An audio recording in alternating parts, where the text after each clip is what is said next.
Hey everyone, today I'm going to show you how to get a real ID in Washington state. So this is very helpful if you plan to take domestic flights or need to enter certain federal buildings because starting May 7, 2025, you will need a federally accepted ID. In Washington, that can be an enhanced driver's license or an enhanced ID card. But before you apply, it is really good to know that you may not need one if you already have another accepted document like a US passport, passport card, military ID, or green card. If you don't want to get one, there are a few important things to know first. So, Washington version of Real ID is the Enhanced Driver's License, also called an ADL, or the Enhanced ID card. So, this is called an EID.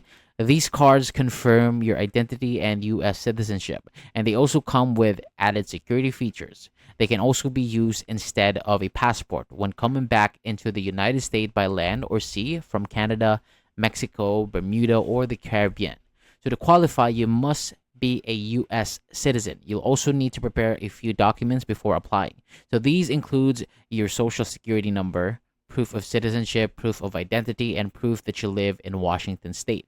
If you do not plan to fly or if you already have another federally accepted ID, you can still keep using a standard Washington license or ID for driving and everyday use. So just remember that the standard cards are not accepted for domestic flights after May 2025, and they usually say federal limits apply.